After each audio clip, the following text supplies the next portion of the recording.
What's happening, people? It's the homie Smitster 400 coming at you straight off the Ave, and this is Smitster Reacts. Salute to all the subscribers wherever you at all over the world, and if you made it to this video, go ahead, give us a like and subscribe, man. New content daily. We also got the live streams, so tap in for those.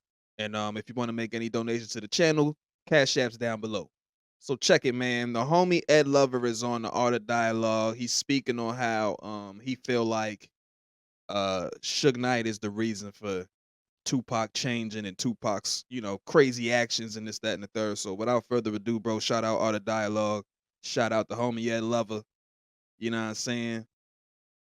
Legend. Let's get into it. You're not the biggest fan of Suge, huh? Suge was never not nice to me.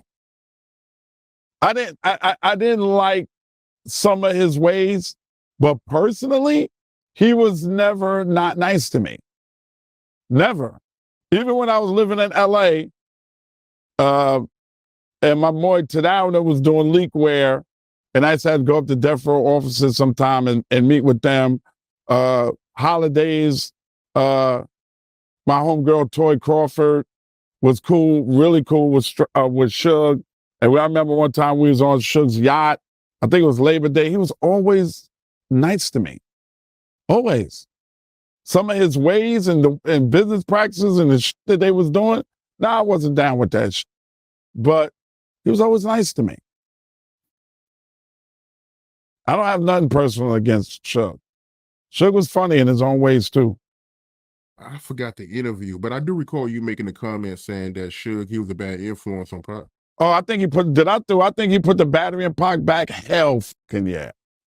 Hell yeah. I think it just went to, once he got to Death Row, it just went to another level, man. Look, and I feel the same way, man. Once he got over there, bro, it was like things just shifted. He was around, you know what I'm saying? He's around the mob. So I feel like, being that he was around that, he was heavily influenced by that, and he, embodied that, and he moved like that. You feel me? After the fact, because prior to that, bro, Pac didn't really have the same energy that he had, prior to being with Death Row. It was like now it's an avalanche. You know how it can start as a snowball trickling, and it was coming down.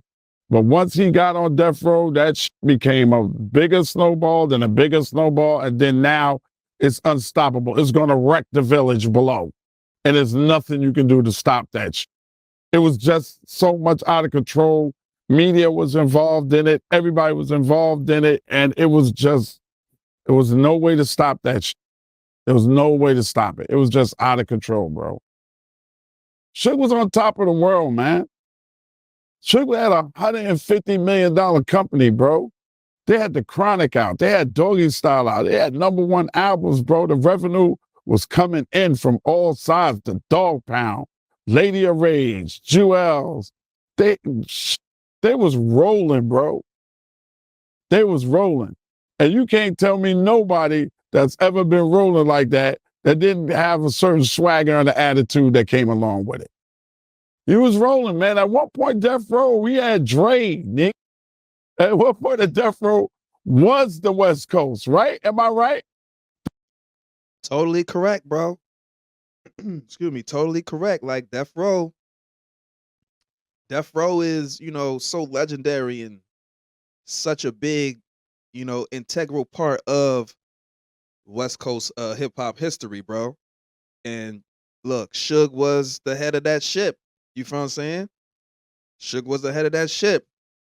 And again, he had a lot of power. A lot of power came with that. And, sometimes that power can go to your head, bruh. Sometimes that power can make certain people, bring the worst out of certain people. Let's just put it like that. The West Coast sound was coming through Death Row Records, bro. There's on top of the world. So there's a certain swagger that went along with that. And what everybody would call the East Coast, West Coast beef was really, but Suge didn't like Puff. Puff didn't like Suge. One represented the East, one represented the West, and they turned a whole damn bi-coastal war because of it. I stayed neutral. I ain't got shit to do with that. I'm Switzerland, nigga. I ain't got nothing to do with y'all. Because I knew what it was. They ain't got nothing to do with me. I want to backtrack to the week that Pac died. I know you and Pac, y'all had that run in after the MTV Awards, but I want to ask you. That was in New York. That was in New York. That was in Bryant Park. He had the Death Row East t-shirt. He was holding a blunt. Yeah, that's when he had to run in with Nas. Yes, same night. Same night. You night. knew about that in real time, or you found out No, about it? I had already stepped. I had already had. That's the night I had my conversation with him about not coming to Stretch's funeral. And then later on, when I'm living in L.A., Suge goes, "Yo, it was just me and him sitting on his boat. I think everybody else was up front, like eating and dancing, drinking. I'm just sitting there talking to him. We smoke a cigar. And he said, "You remember that time, man, in Bryant Park, man, where you came up and you kind of balked on Tupac about Stretch?" I said, "Yeah." He said, "We was all standing there, man." He said, "I'm gonna tell you the truth, Ed. My boys wanted to fuck you up, man. But you know why I ain't let nobody move?" I'd say he said this to me. I was like, "Word?" He's like, "Yeah." He said, "You know why I ain't let nobody move on you, man?" I said, "Why, Shug?" He said, "Because you came by yourself. You came as a man. And you said, I could see the pain in your eyes behind your man, Stretch. And you didn't roll up there with no whole bunch of people. If you'd have came with like a bunch of niggas, it would have probably been some nasty shit that went down there. But you walked up to him by your fucking self, and you didn't even give a fuck that we were standing there." I said, "That's the way I felt at the time. I was always taught, you come as a man, bro. You walk in as a man, walk out as a man." He said, "I respected that shit." He said, "I respected that. I respected that shit. I might not agree with it at the time, but I respected that shit." I was like, "I appreciate it, bro. Thanks for letting me know I could have got stomped out. It probably wouldn't have turned out that way, but I had niggas in the park too, but cool. I appreciate it, bro. I appreciate you recognizing me being a man." And that's all I was saying to Pac is, as a man, that was your man. That's your man that held you down when you first started coming to New York City. You could have paid your respects to him. Even if you didn't come, you should have sent some flowers. Could have sent flowers, bro. Yeah. Respect to Ed Lover for you know what I'm saying, pulling up like he said, dolo.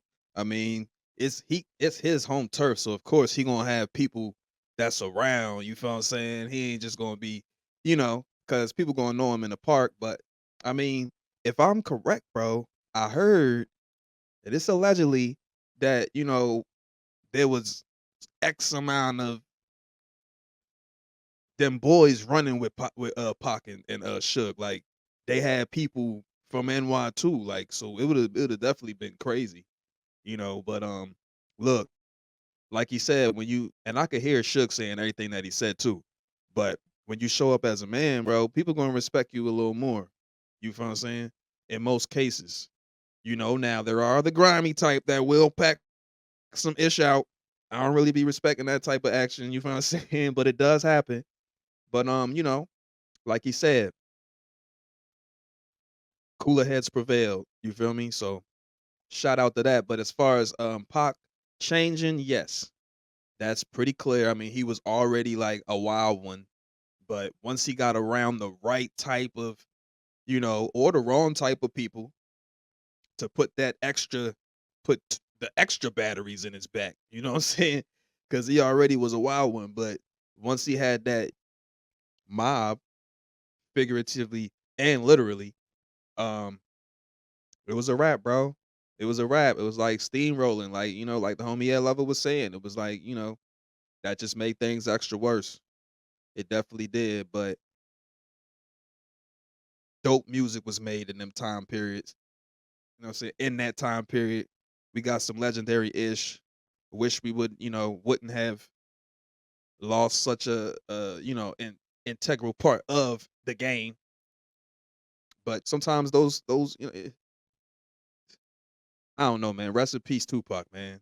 Like sometimes I don't want to say it should have happened, but like things happen for a reason, right? That's what they say. So, and then a lot of times, some people feel that he was the cause for what happened, being that he was around Suge and he's a little high headed. You feel me? He was with Suge when he got took out. You feel me? So Ed Lover is totally correct, in my opinion. But yeah, man, how you feel about it, man? Sign off in the comments. If you made it to this point in the video, go ahead, give us a like and subscribe. Shout out to the subscribers. We definitely appreciate you. Like I said, live streams, tap in. Shoot, we got the super thanks. We got the donations again, Cash App down below, straight off the Ave. And yeah, man, thanks for tuning in. It's the homie Smitster 400. This has been Smitster Reacts. Signing off. Y'all have a good one. Owie.